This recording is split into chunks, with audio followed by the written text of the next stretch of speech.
सभी को आज अपने महाराजा गंगा सिंह यूनिवर्सिटी के जो अभी एग्ज़ाम स्टार्ट होने वाले हैं 2022 के अंदर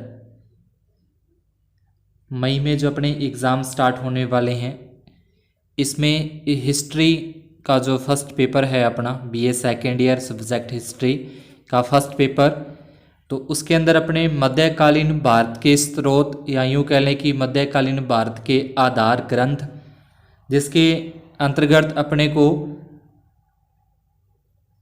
वर्णन मिलता है मध्यकालीन भारत के अंदर किस प्रकार की संस्कृति थी, किस तरीके का वहाँ का सामाजिक जीवन उस टाइम का, धार्मिक और आर्थिक स्थिति कैसी थी, तो उसके बारे में इन ग्रंथों से अपने को जानकारी मिलती है। तो कुछ इम्पोर्टेंट अपने जो ग्रंथ हैं या आधार ग्रंथ अपने इनको बोल लें तो उनके बारे में अपने अध्ययन करते हैं। प्रश्न छोटा भी आ सकता है, जैसे किसी ग्रंथ का नाम देकर अपने से पूछ ले कि इसका रचयिता कौन है या इसके किससे संबंधित है ये ग्रंथ, या फिर पूरा का पूरा बड़ा प्रश्न अपने जो निबंधात्मक इम्पोर्टेंट प्रश्न बनता है ये निबंधात्मक इस बार के लिए कि मध्यकालीन भारत के स्रोत का वर्णन कीजिए या विषय पर एक निबंध लिखिए। तो जो कॉलेज और नॉन कॉलेज दोनों के लिए ये है इम्पोर्टेंट प्रश्न है। तो स्टार्ट करते हैं। पहला टॉपिक अपना ऐतिहासिक ग्रंथ, जिसमें पहला आता है ताजुल मासिर। नाम याद रखना है ताजुल मासिर। तो अभी इसके अंदर युग का पूछे किस युग से है, तो ये संतुलित युग अपने को याद रखना है। दूसरा यहाँ से अपने देखेंगे कि हसन निजामी द्वारा लिखित है। हसन निजामी द्वारा लिखित 1192 से 1208 ईस्वी तक के सैनिक अभियानों का वर्णन इसके अंदर मिलता है। इसके बाद शासक की बात करें तो कुतुबुद्दीन ऐबक, मोहम्मद गौरी और इल्तुतमिश के समय का ये इसके अंदर वर्णन मिलता है। इनके शासनकाल के अंदर जो घटनाएं हुई उन घटनाओं का अपने को वर्णन इसके अंदर मिलता है। तो सल्तनत युग याद रखना है। हसन निजामी द्वारा लिखित है। 1192 से 1298 ईस्वी तक जो सैनिक अभियानों का वर्णन इसके अंदर मिलता है। दूसरा है तबकाते नासिरी। तो इसके अंदर गुलाम वंश की सामाजिक तथा आर्थिक घटनाओं का वर्णन अपने को यहाँ मिलता है, उनका उल्लेख अपने इसके अंदर मिलता है। रचयिता की बात करें तो मिनहाज उस रियाज द्वारा है। मिनहाज उस सिराज द्वारा। तो अपने से पूछ सकते हैं कि मिनहाज उस सिराज द्वारा रचित ग्रंथ का नाम क्या है? तबकाते नासिरी है। या तबकाते नासिरी किसके द्वारा लिखित है? तो मिनहाज उस सिराज द्वारा। किस वंश की इसके अंदर बात हुई है? गुलाम वंश की सामाजिक और आर्थिक स्थिति की। 1259 ईस्वी तक के इतिहास का इसके अंदर बोध होता है। इल्तुतमिश, बलबन और अन्य गुलाम शासकों की जो घटनाएं हैं, जो उनका जो वर्णन है, उनके आक्रमणों का वर्णन है, उनका वर्णन अपने को इसके अंदर मिलता है। तीसरे की बात करें तारीखे फिरोज शाही, जो अपना है तारीखे फिरोज शाही, तो इससे 14वीं शताब्दी की आर्थिक एवं सामाजिक दशा का बोध अपने को होता है। सामाजिक और आर्थिक दशा का बोध होता है। उसके बाद अगर लिखित पूछे तो जियाउद्दीन द्वारा इसको लिखा गया है। अलाउद्दीन खिलजी की विजयों, शासन सुधारों का विस्तृत प्रकाश इसके अंदर मिलता है। अपने को विस्तृत उल्लेख है या विस्तृत वर्णन इसके अंदर मिलता है। जलालुद्दीन खिलजी है, अलाउद्दीन खिलजी है, मोहम्मद तुगलक, ठीक है, के समय का जो इसके अंदर वर्णन अपने को मिलता है। तो मेन इसमें अलाउद्दीन खिलजी का जो वर्णन है वो अपने को मिलता है। उसके बाद तारीख है फिरोज शाही। तो इसका लेख की बात करें, इसके रचयिता की बात करें तो शमसे सिराज द्वारा इसको लिखित है। फिरोज तुगलक के शासनकाल की घटनाओं का वर्णन इसके अंदर मिलता है। तारीख फिरोज शाही, तारीख फिरोज शाही फिरोज तुगलक के शासनकाल की घटनाओं का और शमसे सिराज द्वारा इसको रचित है। उसके बाद तारीख उल हिंद काफ़ी इंपॉर्टेंट है। अब की बार ये तारीख उल हिंद, तो इसका लेखक का याद नाम रखना है अल बरूनी द्वारा। अल बरूनी द्वारा इसको लिखित है। महमूद गजनवी के आक्रमणों के समय भारत की दशा के बारे में, यानी कि जो महमूद गजनवी ने भारत पर आक्रमण किए उस समय भारत की क्या कंडीशन थी उसके बारे में वर्णन मिलता है। 11वीं शताब्दी के आरंभ यानी कि आरंभ के हिंदुओं के साहित्य, धर्म, विज्ञान का आंखों देखा वर्णन अपने इसके अंदर मिलता है। इसके बाद तारीख है मुबारक शाही, इसका रचयिता जहिया बिन अहमद था। सैयद वंश के इतिहास का वर्णन इसके अंदर मिलता है, तारीख मुबारक शाही। उसके बाद खजाए नूल फतह, तो अमीर खुसरो के द्वारा इसको रचित है। अलाउद्दीन खिलजी की विजयों शासनकाल की घटनाओं का वर्णन इसके अंदर अपने को मिलता है। इसके बाद अगला है 8वां तारीख शेर शाही, तो इसका जो रचयिता है वो आ जाएगा अब्बास सरवानी। मूलतः सूरवंश का इतिहास है, लेकिन लोदियों का भी इसके अंदर अपने को इतिहास मिलता है थोड़ा बहुत। मूलतः ये किसका है, सूरवंश का है, लेकिन थोड़ा बहुत लोदियों का जो वर्णन है वो भी इसके अंदर अपने को मिलता है। ठीक है, तारीख शेर शाही के अंदर। उसके बाद अगला फिर इंपॉर्टेंट है अपना बाबरनामा, तो बाबरनामा का जो रचयिता है वो बाबर ही है। ठीक है, उसके बाद भारत पर विजयों का वर्णन इसके अंदर अपने को मिलता है।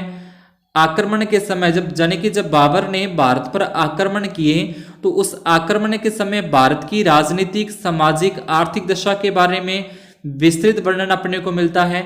इसमें बाबर की विजयों का विशुद्ध वर्णन किया गया है। अगला है हुमायूं नामा है, तो हुमायूं नामा हुमायूं की बहन गुलबंदर बेगम के द्वारा रचित है। हुमायूं के इतिहास, हुमायूं के काल की सामाजिक तथा धार्मिक स्थिति पर अच्छा प्रकाश पड़ता है, यानी कि इसके अंदर अच्छा प्रकाश उसके बारे में, हुमायूं की जो काल की सामाजिक और धार्मिक स्थिति है उसके बारे में अच्छे तरीके से बताया गया है। अगला है हुमायूंनामा, फिर ये खंबाद मीर के द्वारा रचित है। इसमें हुमायूं की शासन व्यवस्था और उसके चरित्र का वर्णन किया गया है। अगला है आईने अकबरी, तो आईने अकबरी है वो अबुल फजल के बारे में, अबुल फजल इसके रचयिता है। इसमें अकबर काल की शासन व्यवस्था का वर्णन किया गया, शासन व्यवस्था के बारे में बताया गया है। उसके बाद है अकबरनामा, तो अकबरनामा इसका जो रचयिता है वो भी अबुल फजल है, और इसमें अकबर काल की प्रमुख घटनाओं का विस्तृत वर्णन अपने को मिलता है। अकबरनामा जो है अबुल फजल के द्वारा लिखित गया है, और इसमें अकबर काल की जो प्रमुख घटनाओं का विस्तृत विवरण मिलता है, और 16वीं शताब्दी के भारत की सामाजिक, धार्मिक, राजनीतिक तथा आर्थिक स्थिति के बारे में पर्याप्त जानकारी अपने को मिलती है। अगला है तुजुक ए जहांगीरी, तो तुजुक ए जहांगीरी है वो जहांगीर के द्वारा ही लिखित है। इसमें उसके खुद का ही व्यक्तित्व संस्मरण है, जहांगीर के खुद का ही। जहांगीर के प्रथम 18 वर्ष का वर्णन इसके अंदर अपने को मिलता है। इसके बाद है कज़विनी कृत बादशाहनामा, तो जहां पे आपको बादशाहनामा लिखा आएगा वहां पे शाहजहां के संबंधित होगा, शाहजहां से संबंधित है वो। तो कज़विनी मतलब कज़विनी के द्वारा लिखित है। शाहजहां के प्रारंभिक 10 वर्षों का, यानी कि जो शाहजहां के स्टार्टिंग के 10 साल थे उसका वर्णन इसके अंदर अपने को मिलता है। इसी से संबंधित है लाहौरी कृत बादशाहनामा, तो ये अबुल हमीद लाहौरी के द्वारा रचित है। इसमें शाहजहां के पहले के 20 यानी कि प्रथम प्रारंभिक 20 वर्षों का जो अपने को वर्णन है वो मिलता है। शासनकाल की घटनाओं की जानकारी इसमें अपने को मिलती है शाहजहां की। इसके अगला है बारिश कृत बादशाहनामा, तो मोहम्मद बारिश के द्वारा इसको लिखित है। शाहजहां के शासनकाल के अंतिम दौर की इसमें अपने को जानकारी मिलती है, विस्तृत वर्णन इसके अंदर मिलता है। इसे शाहजहांनामा भी कहते हैं। शाहजहांनामा किसे कहते हैं? बारिश कृत बादशाहनामा को। उसके बाद है अमल ए साहिल, तो इसका आ जाएगा मोहम्मद सालेह काबू के द्वारा, और शाहजहां के शासनकाल की महत्वपूर्ण घटनाओं का वर्णन है। शाहजहां के पुत्रों में हुए उत्तराधिकार के युद्ध का वर्णन भी इसके अंदर अपने को मिलता है। इसके बाद अगला आलमगीरनामा, तो आलमगीरनामा है वो औरंगजेब से संबंधित है। मिर्जा मोहम्मद काजिम के द्वारा इसको लिखित है। औरंगजेब के शासनकाल के प्रथम 10 वर्षों की घटना का वर्णन इसके अंदर अपने को मिलता है। आलमगीरनामा याद रखना मिर्जा मोहम्मद काजिम के द्वारा इसको रचित है, लिखित है, और औरंगजेब के शासनकाल के बारे में इसमें अपने को जानकारी मिलती है। इसके बाद है मुंतखब उल लुबाब, तो इसका जो लेखक है वो काफी खां है, बड़े महत्व का ग्रंथ है ये, ठीक है। उसके बाद जो है बाबर से मोहम्मद शाह यानी कि 1733 तक का पूरा इतिहास है। जो मुगल शासनकाल है, मुगल शासनकाल में बाबर से लेकर मोहम्मद शाह तक का जो पूरा इतिहास अब इसमें मिलता है। इसमें औरंगजेब की विजयों, शासनकाल की महत्वपूर्ण घटनाओं का वर्णन मिलता है। याद रखना, मुंतब उल लुबाब काफी कहाँ है, और मुगल शासनकाल के बाबर से लेकर मोहम्मद शाह 1733 तक और औरंगजेब की जो विजयों का वर्णन अब इसमें मिलता है। अगला है नुस्खा ए दिलखुश। तो इसमें क्या है, इसका रचिता हो जाएगा भीमसेन। ठीक है, भीमसेन इसका रचिता है। और इसके बाद इसमें औरंगजेब के दक्षिण के सैनिक अभियानों का विस्तृत विवरण मिलता है। नुस्खा ए दिलखुश में किसका, दक्षिण के सैनिक अभियानों का विस्तृत विवरण मिलता है। औरंगजेब के शासनकाल के बारे में जानने के लिए ये महत्वपूर्ण ग्रंथ है। इसके बाद ये तो हो गए अपने कुछ ऐतिहासिक ग्रंथ है। इसके बाद बात करें साहित्य की, तो साहित्य ग्रंथों से हमें तत्कालीन युग की सामाजिक, धार्मिक या राजनीतिक स्थिति के बारे में पता चलता है। तो इसमें एक ही मेन है पद्मावत। तो पद्मावत अपने को याद रखना है, मलिक मोहम्मद जायसी के द्वारा रचित है। याद रखना, मलिक मोहम्मद जायसी। पद्मावत आ सकता है, रचित इसके रचिता पूछ सकते हैं, तो मलिक मोहम्मद जायसी। इसमें अलाउद्दीन खिलजी की चित्तौड़ विजय के बारे में वर्णन मिलता है। उसके बाद विदेशी यात्रियों जो भारत के अंदर आए, विदेशी यात्री जो भारत के अंदर आए हैं, तो उनसे भी, वो भी भारत के अंदर जब आए तो उन्होंने भी कुछ ना कुछ यहाँ पे लिखा है। अपने जो उनके ग्रंथ थे, जो भी उनके वृत्तांत थे, तो उनके बारे में भी उन्होंने वर्णन किया है। यात्रा पर आए तो उन्होंने वर्णन किया है। तो उसमें से अपने कुछ जो इम्पोर्टेंट है, पहला है इब्न बतूता। तो मोरक्को का निवासी है ये, ध्यान रखना, इसके बारे में पूछ सकते हैं अपने से। इब्न बतूता मोरक्को का निवासी, 8 वर्ष तक ये भारत में यात्रा पर रहा है। इसकी किताब है किताब उल रहला।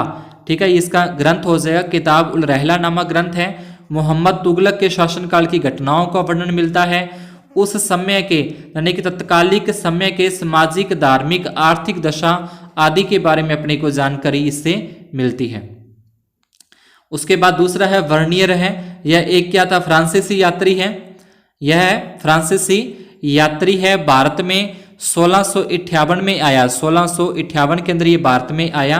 इसका ग्रंथ है travels in the Mughal empire. Travels in the Mughal empire. इस ग्रंथ से औरंगजेब के शासनकाल तथा शाहजहां के पुत्रों में हुए उत्तराधिकार के युद्ध का वर्णन मिलता है। इसके बाद जो भी ये ग्रंथ लिखे गए, इन ग्रंथों के अंदर काफ़ी सारी कमियां रहेगी, तो उन कमियों की, उन स्रोतों की समीक्षा यहाँ पे अपने देखते हैं। तो इसके अंदर आ जाएगा, अधिकांश फारसी लेखकों ने घटनाओं की तिथियों का बहुत कम तथा गलत तिथियां दी हैं। यानी कि जो भी फारसी थे जिन्होंने ये ग्रंथ लिखे, इन्होंने घटनाओं की तिथियां बहुत कम दी हैं, और कई तो ऐसे हैं जिन्होंने गलत तिथियां इसके अंदर दी हैं। अधिकांश फारसी लेखकों के वृत्तांत जो है, जो उन्होंने लेख लिखे हैं, ग्रंथ लिखे हैं, शासकों को खुश करने की दृष्टि से लिखे गए हैं। यानी कि जो उस टाइम का जो शासन काल के जो शासक होता था, उसको खुश करने के लिए, यानी कि उसी की बढ़ियाई के अंदर, उसी के जो भी उसके संबंधित होता था, अच्छी बातें होती थी, वही उसमें लिखी गई हैं। तीसरा है, इनमें अमीर वर्ग, या यूं कह लें कि जो शासन वर्ग होता था, जो शासन वहाँ पे करता था, शासन वर्ग या फिर अमीर वर्ग के रहन सहन का ही वर्णन है। जनसाधारण की स्थिति, यानी कि जनसाधारण की सामाजिक, आर्थिक या धार्मिक स्थिति के बारे में वर्णन ज़्यादा नहीं मिलता। फारसी लेखक अपनी धार्मिक कट्टरता से ऊपर नहीं उठ सके, यानी कि जो अपने धर्म से संबंधित उसके आसपास इन्होंने लिखा है, इससे ज़्यादा अलग धर्मों के बारे में उसने यहाँ पे कुछ भी नहीं लिखा।